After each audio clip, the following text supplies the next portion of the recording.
This is the Everyday AI Show, the everyday podcast where we simplify AI and bring its power to your fingertips. Listen daily for practical advice to boost your career, business, and everyday life. So much of the value that many of us get from AI isn't always the huge model releases. Usually it's the smaller updates, under the hood changes, and feature updates that normally don't get much attention. The big new AI model updates probably do get your attention, but you don't have hours each day to sift through these smaller yet very impactful AI drops. I do. And that's what this new series is about. For now, we're calling it Friday Features, a weekly roundup of the smaller AI updates that will make a big difference in your work. It's a practical and actionable weekly guide to point you in the direction of what's new and how you can start benefiting now. So here's our problem, at least at Everyday AI, and trying to keep you up to date. We do our big AI News That Matters recap on Mondays, going over the top news stories, and then our hands-on show called AI at Work on Wednesdays, where we dive deep into one new release. But between those two weekly segments, I've realized that our audience was kind of left out in the dark on the majority of AI feature updates that were actually useful, hence this new show. So let me know if you like it, but here's what we're going to cover on today's show. You're going to learn, if you stick around for the next 20 to 25 minutes, it's going to be a faster one, how Google just made the biggest update to Docs, Sheets, Slides, and Drive that they've had in years, how Perplexity is trying to redefine what a personal computer even means in 2026, how OpenAI quietly gave teams a way to stop repeating themselves in every single ChatGPT conversation, and why 3 different companies just shipped AI directly inside spreadsheets this week, and what that signals. All right, you ready to get into it? I am. Let's go. Welcome to Everyday AI. My name's Jordan Wilson, and well, if you're new here, it's things for you. Unedited, unscripted daily live stream podcast and free daily newsletter, helping you make sense of the AI chaos. We tell you what's important, what's not, and help you put it to work. So if that's exactly what you're trying to do, welcome. It starts here, but make sure you go to our website at youreverydayai.com. Sign up for the free daily newsletter. We're going to be recapping all the highlights from today's show and a whole lot more. So let's get straight into it. This week, we're going to be going over 7 new AI features to save you time, from Excel to Google Workspace and AI agents. Yeah, there's always AI agents. So let's just go ahead and look live. So for most of these podcast audience, you don't really need to see what's going on the screen, although I'm going to be sharing my screen, mainly going over some of these, AI updates from big companies, going over the releases and kind of my big takeaways for you. So let's start with, let's see if we can get it going there. All right. Google. All right. Big one. This is something I've personally wanted from Google and Google Gemini for years, and they finally shipped it, yet I don't know if I saw literally anyone talk about it. And I think it's huge. So here's what's new. This is the new Gemini in Docs, Sheets, Slides, and Drive. So maybe you've seen this pop up, in your Google Workspace, maybe not. So there is a new help me create mode across the entire workspace. So you can describe what you need. Then Gemini can pull in that information from Gmail, Drive, and Chat to build it inside of the app. So in Docs, it can help you make drafts. In Sheets, it can obviously build full spreadsheets and autofill cells. In Slides, it can help you generate themed slides. And then Drive, I think, is really cool. So Drive just kind of is now, they're kind of almost repositioning it to a mini RAG. Right. This is your entire knowledge base, and you can access it from anywhere.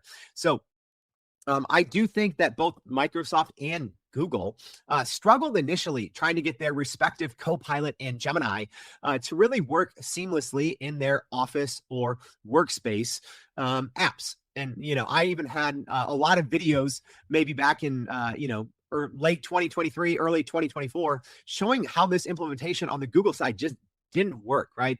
It seemed like even though that they were offering Gemini in beta in some instances, in Gmail, in Google Docs, it just didn't work. Now in my testing so far in this, it's really, really good. And it's finally, I do love how they're repositioning Drive too. It's almost like I said, it is like retrieval augmented generation. It's a vector database of your company's living knowledge that you can now properly access from anywhere, right? It's like before you almost had to have a decision tree of where you could use certain Google Gemini features. It's like in Drive, you could chat with certain files.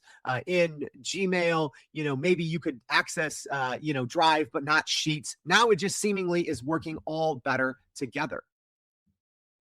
All right, here's who has access and some use cases. So right now it is in beta for paid subscribers. So if you are a paid subscriber for Gmail, well, you have it, whether you're an AI Ultra or AI Pro subscriber. And the good news is it is rolling out to Gemini for Workspace business customers at the same time, as long as you are opted in to the alpha program, which your admin just has to do with one click. So right now it is available globally, although English only for docs, sheets, and slides, and some of the Drive features are US only at launch. Well, okay, you might be thinking, why do I need this? Can't I just go inside of Google Gemini and do most of these things? Well, yeah, sure. But here's the reality. If you're anything like me, I still spend plenty of time, right? My company, we're a workspace company. So I still spend plenty of time in Sheets, in docs, in slides. And a lot of times I'm like, wait, can I access this from the Gemini sidebar here? And a lot of times the answer has been either no or kind of or not sure. Now it's just becoming much more useful. So this is just AI that works inside of the apps instead of having to launch a separate chatbot and going into Gemini. So that cuts down on context switching, which is huge. And then the fill with Gemini in Sheets can pull live data from Google search into your cells. I actually did demo that this past summer, I think it was, with Paige Bailey from Google, which is one of the, I think, more underutilized features in all of AI, right? To be able to pull in live Google data straight inside Google Sheets is pretty huge. It also has a new feature to match your writing style, which is really helpful, that unifies your tone across multi-author docs automatically. So I think this is extremely valuable for really any teams that have the majority of their day-to-day inside of Google Workspace. So whether that's, project managers, marketers, analysts, founders, it doesn't matter. If you are working in Google Workspace, this is great. So the only downside, like I said, is it does require a paid Google AI subscription, but the upside, finally, right? I've been always harping on Google when they come out with all these new features, and it seems like they're made for business, but then they don't go to workspace users. It's like, oh, it only goes to your personal Gmail, right? Your gmail.com if you have a paid plan. And I'm like, okay, well, that, negates the majority of people using this, which are business users. So that's great that this rolled out right away. All right, our next one. Perplexity is trying to 30 years later redefine what the personal computer means. All right, this one's a little confusing, but I'll simplify it. They just came out with something they're calling personal computer, which is their version of what they're calling a more secure, easier to use OpenClaw. All right, so what the heck is personal computer, right? I'll read it from their website here. So they said, today we are announcing personal computer. Personal computer runs on a dedicated Mac Mini that can run 24/7, connected to your local apps and Perplexity's secure servers. Personal computer is a digital proxy for you, working constantly on your behalf and allowing you to orchestrate all your tools, tasks, and files from any device, anywhere. Personal computer works in a secure environment with clear safeguards. Sensitive actions require approval, and every session includes a full audit trail. A kill switch gives users immediate control. All right, so right now, this is obviously a paid product, and it's rolling out on a wait list only. And I'm actually not sure. I'm double checking here live. Yeah, I'm not sure why or if it's going to remain Mac Mini only, right? Like, luckily for me, I have a Mac Mini that I set up for OpenClaw that I'm not using for anyone else, but I also have a Mac Studio. So it's like, okay, can you only run it on Mac Mini? Maybe some of those details will come out later. This new update is like less than, a day and a half old. So Like I said, this is a cloud-based multi-agent system that can orchestrate those 19 plus AI models that computer already works on. So I did a full hands-on demo of Perplexity Computer about 2 weeks ago during our Wednesday show. And the cool thing is, just with a prompt, Perplexity Computer can run, 19 different AI models, and it kind of chooses which one is best for the task. And a lot of times, even in one task, it might use 2, 3, 4, 5 different AI models. So all this is it's taking that cloud-based computer agent and it's letting it run on a local machine. So this is essentially a layer that runs on a dedicated Mac that stays on 24/7, merging your local files with cloud agents. So yeah, it can access your local device. So that's the big difference here. And it is controllable from any device. But like I said, all sensitive actions do require user confirmation. So it is rolling out right now, unfortunately, to Perplexity Max subscribers, and it is credit-based. We'll see. I did join the wait list, so I might also reach out to some of my contacts there at Perplexity, see if I can jump the line just so you all can get a look at it. One thing I did not like about Perplexity Computer, which the team told me they are working on, is I'm like, like a simple prompt, right, ate up a tenth of the normal monthly credits, right? So we'll see if it gets a little better at that and how that might be a little different once you can maybe use local models, right? But right now, unfortunately, it's Mac only, and it is a wait list. But they did also announce an enterprise version that will have direct integrations with Slack, Snowflake, and also SSO, single sign-on. So here's why it's useful. Well, it's just a easier and what Perplexity is calling more secure version of OpenClaw. So as you've probably heard me talk about on the show before, OpenClaw, one of the most viral pieces of open source software ever. Well, I think it is literally the most viral, at least according to GitHub stars, right? Even NVIDIA CEO Jensen Huang mentioned as much, that he said it's maybe the most important piece of software ever. So essentially, OpenAI kind of acqui-hired the project by hiring its sole founder. So we'll see what OpenAI's long-term plans are with the OpenClaw project. It's obviously open source, still available for anyone to use for free. The problem is it does take a lot of tech know-how to get set up. From a security standpoint, you do have to really keep an eye on it. So I think the differentiator on if personal computer will pick up speed is ultimately going to be, well, okay, number one, how much easier is it to set up personal computer than OpenClaw? And number two is, can Perplexity tell us exactly what makes it more secure, aside from just saying, hey, it's in a secure sandbox? But why is this useful? Well, like I said, you can, with a single prompt, you can kick off a multi-hour research project, but also have it work on your local machine, and it can pick the best model for each subtask automatically. That's one thing I liked when demoing the actual Perplexity computer, but now, yeah, it's a personal computer. Confusing, right?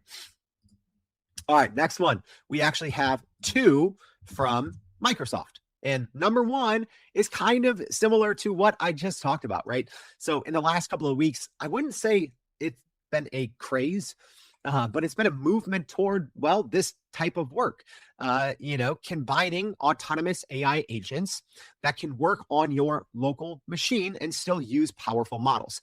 And that's exactly what we got from Microsoft with Copilot Cowork.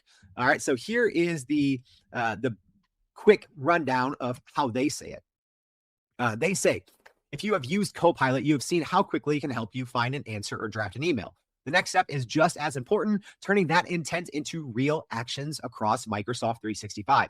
Over the last year, we have been pushing Copilot toward taking action. That means completing tasks, running workflows, and doing work on your behalf. Copilot Cowork is built for that. It helps Copilot take action, not just chat. Cowork makes it easy to delegate work, describe the outcome you want, and Cowork automatically grounds that work in your emails, meetings, messages, files, and data. All right, so if this sounds kind of like Anthropic's Cowork? Well, that's because it is. It is their technology. Microsoft is obviously an investor in Anthropic, and they do use the Claude models across the ecosystem. But this is essentially Microsoft's version of Anthropic's Copilot technology or Cowork technology. So it is the Cowork technology. So, if you missed what the heck is Cowork from Anthropic, well, essentially they released Claude Code, crazy popular, multiple $billion of revenue in the first couple of months. And they found, Anthropic did, that people were using it for non-technical tasks. So then they created a non-technical version of Claude Code called Claude Cowork. And it can essentially describe what you want to do. You can connect all your data to it, and like OpenClaw and now Perplexity's personal computer, right? It does this combination of using, this hybrid approach, using very powerful, frontier models in the cloud, but then working with your local desktop. So that's exactly what Copilot is here with Copilot Cowork. So this is built with Anthropic, and it is powered by the Claude models. So right now, access, this is going to be a slow one, I would assume. It is the Frontier program and early enterprise Copilot users only right now, although Microsoft teased a broader rollout in late March. We'll see if that happens. At least in my experience of covering AI every day for more than 3 years, these more complicated and in theory, rollouts that require more security hands-on usually take longer. So I was surprised when they said broader rollout in late March. I wouldn't personally expect it. I would say probably Q2 or Q3, but we'll see. We'll obviously be keeping you in the update on that. So here's why it's useful. Well, it just plans and it runs in the background with checkpoints, and you approve it before anything changes, and it can deliver finished artifacts, decks, reports, etc., but all based on and grounded in your Microsoft data. So this is going to be, I think, extremely valuable for your everyday enterprise knowledge workers, right? Executives, analysts, operations lead, and anyone really juggling Outlook, Teams, Excel, Word, PowerPoint daily, but you are constantly having to pull in different information from all of these files and then output some sort of artifact or deliverable, right? And if that definition sounded like, well, Jordan, that's everyone. Well, yeah, that's pretty much everyone. So we'll see. This, I think, is ultimately what I think most people had in mind when Microsoft released Copilot, 2.5 years ago. So we'll see if this helps with Copilot adoption, right? Because I think Copilot has been one of those things that's trickier to use. We also just saw Microsoft release and announce tasks. I think that might be more for Copilot on the web. So we'll see how these things ultimately come together. But hey, live stream audience, podcast audience, let me know if you want to see in the future, right? If we get access to Copilot Cowork or something, if you want to see more coverage on it, let me know and we'll can make that happen. All right. The next new release, this one also from Microsoft. So new agentic capabilities live inside Excel, Word, and PowerPoint.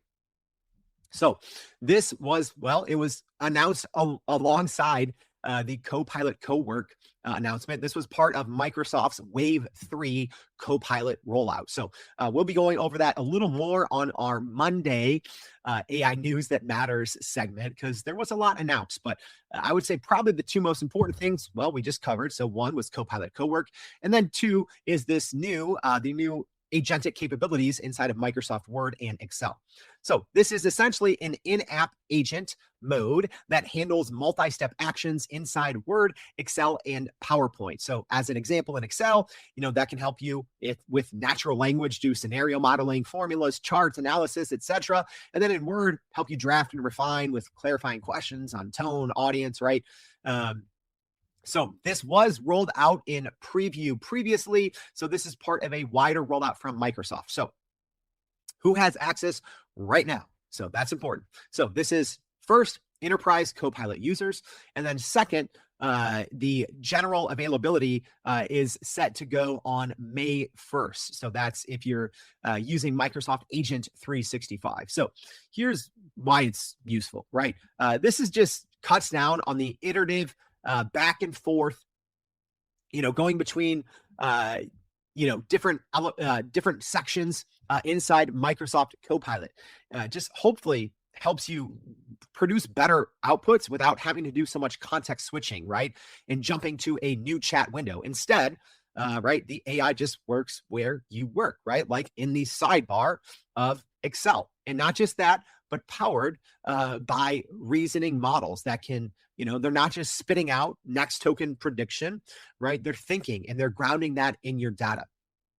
So the Copilot notebook grounding anchors those agents on shared references, so teams will hopefully get more consistent results. So this is great, especially if you're an analyst working inside, Excel or Word daily, or just team leads who need consistent Copilot output across people. So yeah, unfortunately, if you want access now, it does require the Enterprise Copilot plan, and it's less flashy than Cowork, but maybe arguably a little more important for day-to-day work until, people learn how to use things like Cowork.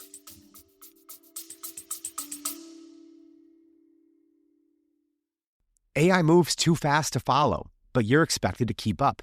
Otherwise, your career or company might lag behind while AI native competitors leap ahead. But you don't have 10 hours a day to understand it all. That's what I do for you. But after 700 plus episodes of Everyday AI, the most common questions I get is, where do I start? That's why we created the Start Here series, an ongoing podcast series of more than a dozen episodes you can listen to in order. It covers the AI basics for beginners and sharpens the skills of AI champions pushing their companies forward. In the ongoing series, we explain complex trends in simple language that you can turn into action. There's 3 ways to jump in. Number 1, go scroll back to the first one in episode 691. Number 2, tap the link in your show notes at any time for the Start Here series, or you can just go to starthereseries.com, which also gives you free access to our Inner Circle community where you can connect with other business leaders doing the same. The Start Here series will slow down the pace of AI so you can get ahead. All right, our next one, kind of related. Yeah, it's very much related. The exact same thing. So we did reference this on our GPT 5.4 release show. So yeah, last week I didn't even know what this weekly show was going to be called. So we did it on Thursday. And then like an hour later, we got GPT 5.4 from OpenAI. So this one is a little bit older, right? 8 days. Oh my gosh, that's like 2 decades in AI time. But ChatGPT in Excel, again, huge. I think a huge release that no one's really talking about. So essentially, this is an add-in for Excel. So you're not finding this inside of ChatGPT. It's an add-in in Excel, and then you can log in with your ChatGPT account, and it essentially brings in GPT 5.4 as a sidebar add-in inside of Excel. So you can, build financial models, run scenarios, trace formulas, and analyze data in plain English. The other cool thing is it brings in live dynamic financial and data. So it has integrations with FactSet, Moody's, MSCI, S&P Global, Dow Jones, Factivia, ThirdBridge, right? All the big data providers. It is going to work dynamically inside without you having to do anything else. So right now, this does require a paid ChatGPT account. So yeah, Plus, Pro, Team, Business, Enterprise, EDU, and Teachers. And initially only rolling out to the US, Canada, and Australia. The cool thing, OpenAI did say that a Google Sheets version of this is coming soon, which is really cool. All right, so here's why I think it's useful and who's going to find it valuable. Again, eliminates context switching. You're right. So getting the best of GPT 5.4, which I think right now is the best all-around model for general intelligence. And it just eliminates the copy and paste out of Excel into ChatGPT loop, right? Everything stays in the workbook. So it obviously will ask permission before making any major changes, and it links those answers to the exact cell so you can kind of have a little bit of transparency and traceability. So the financial data integrations also huge, lets you pull in market data without ever leaving Excel. So whether you're an accountant, an analyst, if you work in finance, anyone that's doing any business intelligence, I think you're going to find huge value from this. It is in beta right now, only 3 countries at launch. And if you are on like an enterprise plan, as an example, admins must enable this. So, keep that in mind if you want to use this. and you're not an admin, you might have to go track them down for that information. All right, two more here. Let's get into them. And here's a big one. Again, I don't even think there was an actual announcement of this. I didn't, at least not from the main OpenAI account, right? No blog posts, nothing. This was just a small footnote in OpenAI's help article.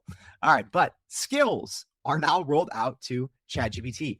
And if you've been someone that's been splitting your time between Anthropic's Claude and OpenAI's ChatGPT, and you've really found value in Anthropic's skills, well, now most paid ChatGPT users can have access to it. And I say most, well, because it's not the bottom paid plan, unfortunately. So who can use this right now? It is those on the business, enterprise, EDU, teachers, and healthcare plans, as well as Codex and the API. So yeah, essentially skills are on every single paid plan except the base $20 plan, which kind of stinks. Oh, and I'm looking also the pro plan. It's not on there, the $200 plan. So it's not on the $20 a month or the $200 a month plan, but it's essentially on all the paid team plans. So at least for me, I've been experimenting with skills, but it's kind of annoying because I have to, log out of my pro and my plus accounts and go log into my business accounts. But if you don't know skills, let me tell you a little bit, what they are and why this is helpful. Essentially, skills are reusable workflows that now you can use inside of ChatGPT, and they apply automatically when they are relevant. So you can kind of define when to use a workflow, the steps, and the output formula, and then you can share that across your workspace. So every account includes a skill creator skill, so you can even build new ones inside of ChatGPT in a normal conversation without any manual work, right? So essentially, to simplify it, because I think there's a lot of confusion, like, okay, what's the difference between skills and a GPT and, custom instructions in a project and, custom, system settings on how you want your ChatGPT to behave, right? There's a lot of intricacies and nuances between these, right? But essentially skills, think of it like it's like a bunch of folders that have directions in them, right? And markdown files. And they are used automatically. Whereas if you're, using a GPT or something like that, you have to mention or go actively use that GPT. So we'll see how skills are picked up inside ChatGPT. And if they do roll out to those other individual paid plans, which is, I think, where the majority of the paid users actually are.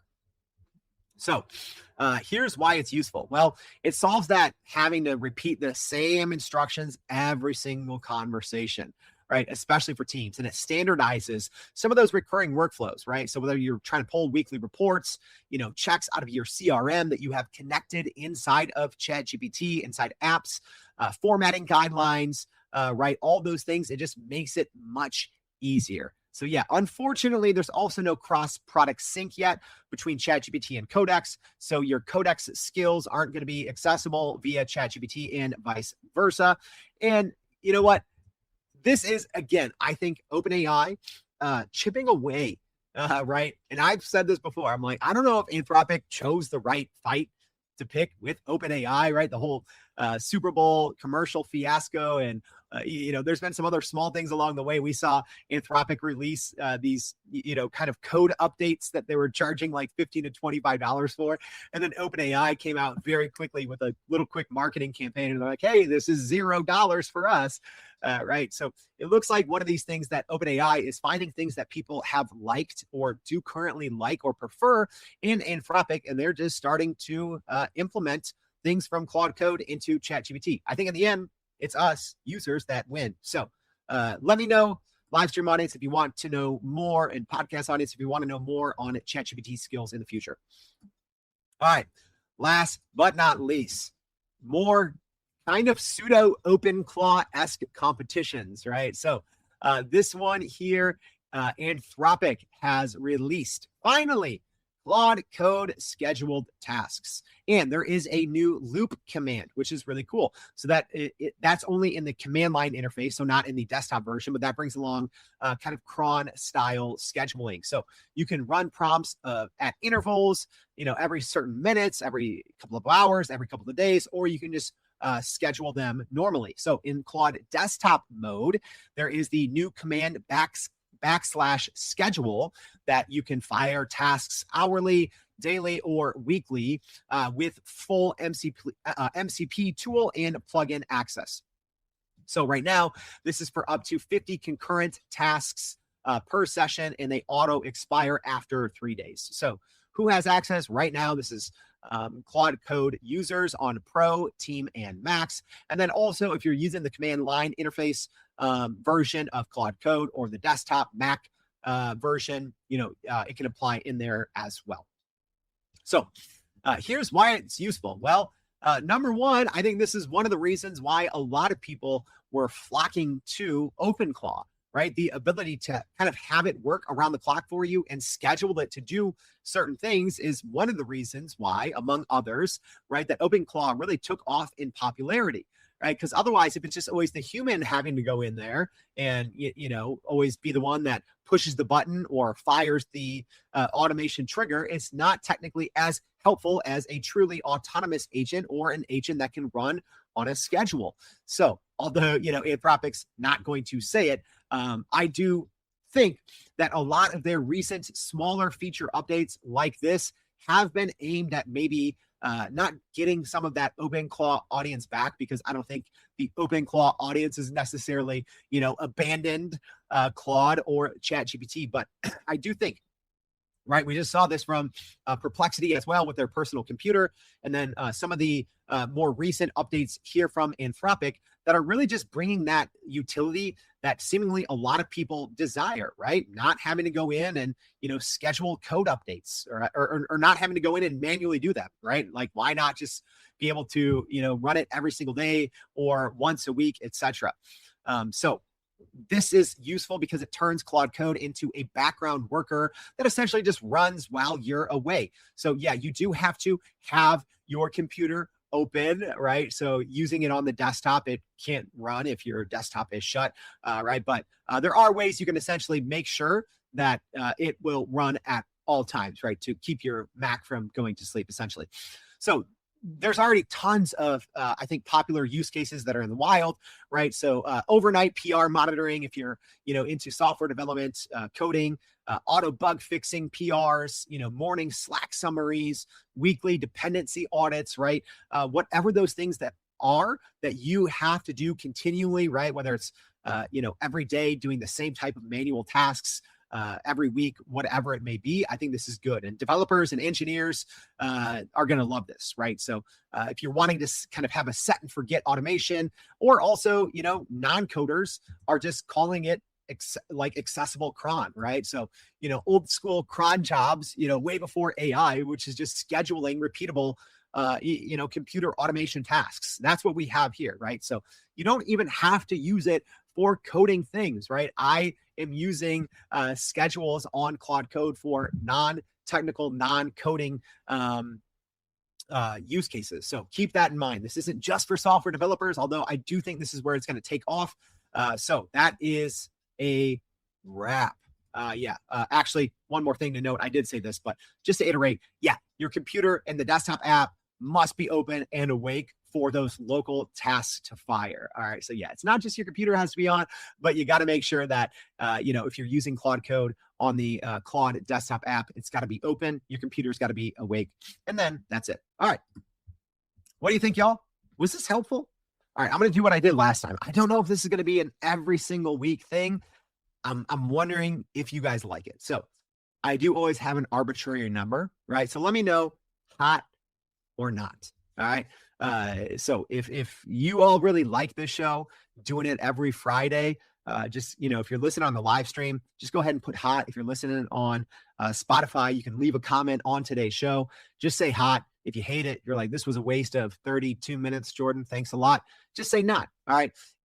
I only want to do this every single week if you're finding value. But like I said, I think even with our Monday AI news, I think when there used to be less like huge things going on, it was a little easier to cover these things, right? But essentially now at the end of every Monday show, we have this what's new and what's next. And that's where a lot of these features end up. And all it is one single bullet point. And I realized that's not helpful to anyone. And then I found myself struggling on Wednesdays, right? When we do our AI work on Wednesdays, the more hands-on practical demos, because I'm like, my gosh, there's like a dozen things that are amazing. How am I going to choose, right? So maybe this Friday show will kind of fit that in between, right? Where I can still tell you, here's all of these things and spend a couple of minutes on each explaining them, right? Without having to fully go hands-on. So hot or not, let me know. I work for you. If this was helpful, make sure you tell me about it. Tell someone else about this. Share this if it was helpful. If you haven't already, make sure you go check out our 2026 AI Roadmap and Prediction Series. That's episode 712 and 713. Then go to youreverydayai.com, sign up for the free daily newsletter. We're going to be recapping today's show and a whole lot more. Thanks for tuning in. Hope to see you back tomorrow and every day for more Everyday AI. Thanks, y'all. And that's a wrap for today's edition of Everyday AI. Thanks for joining us. If you enjoyed this episode, please subscribe and leave us a rating. It helps keep us going. For a little more AI magic, visit youreverydayai.com and sign up to our daily newsletter so you don't get left behind. Go break some barriers, and we'll see you next time.